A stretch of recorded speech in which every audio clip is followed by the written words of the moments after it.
the Wi-Fi Mantis Overlords. Charles Fort wrote about this UFO phenomenon.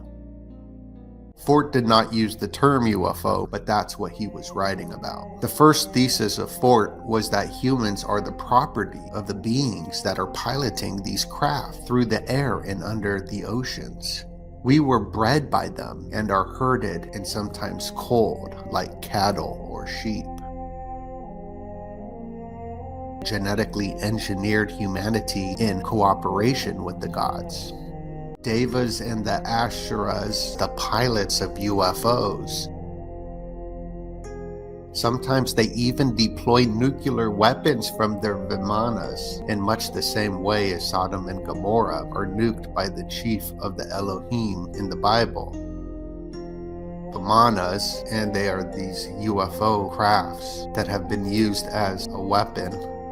Oppenheimer found this compelling, one of the inventors of the American atomic blast. Evidence for nuclear wars in antiquity, he believed. Vimana. And was the Garden of Eden sort of a CRISPR, genetically modifying technology station laboratory? Sort of like we're seeing in this new show, Pluribus, where the human race gets a new genetic code and becomes a new species. Renaissance of these incidents of UFOs. Here's the UFO in 1561, celestial phenomenon over Nuremberg, wherein a young philosopher is seduced by a praying mantis who is disguised as an amazingly beautiful woman. The philosopher is about to marry the mantis when the sagacious magician Apollonius breaks her spell on him by unmasking her. The charming bride was one of those vampires, Lamias or she-demons. They are very fond of love and even fonder of human flesh.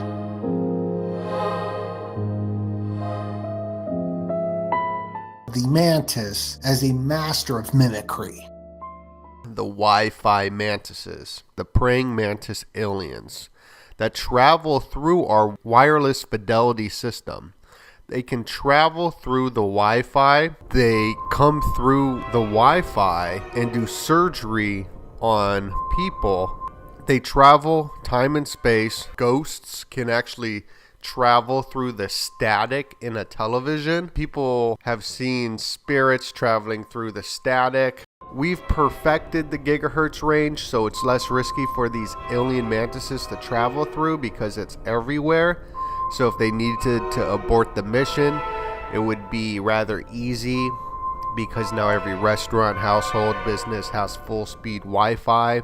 But the opening up of the 5G wavelength, it will be very easy for other alien beings to travel through because it's at a totally different wavelength.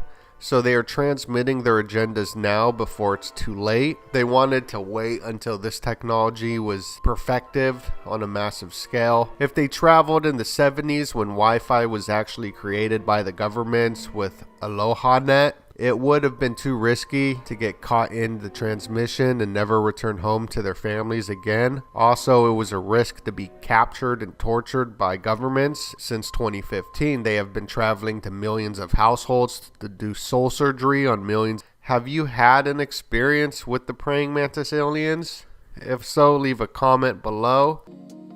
Let us look at some mantid cases. Terence McKenna saw a UFO in the Upper Amazon, where he was studying DMT. Kau in Hawaii with his girlfriend Kat, she told McKenna that as she was unconscious, she saw a UFO full of mantids hovering over their house. Both Baca and Padilla claimed that these three mantids communicated with them telepathically, filling their minds with images that evoke sorrow and sympathy. These cases suggest that the mantids are the directive force behind the purported human-alien hybrid program. David Hugan, who has painted these experiences in vivid detail. David first encountered the giant praying mantis being when he was a kid growing up in Georgia countryside in 1950s. When David was having sex with Crescent in his New York apartment, almost always with her in a dominant position, one of the mantids would often be watching from the corner of his bedroom.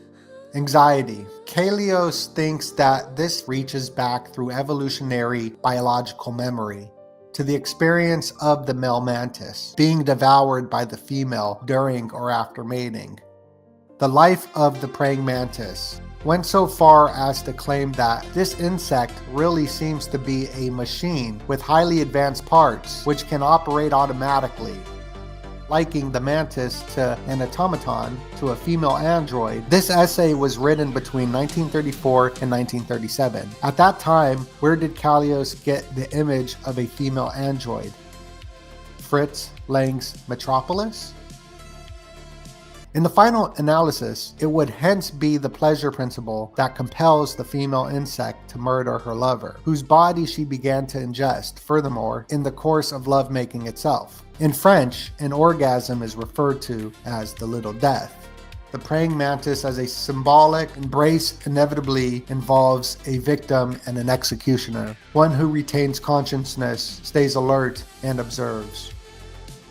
But by contrast of a patriarchal society, it is not the female that is the passive victim. Rather, as his surrealist colleague Paul Eluard once explained to him, the act of love, he said, diminishes the male and aggrandizes the female. So it is natural that she should use her superiority to devour or at least to kill the male.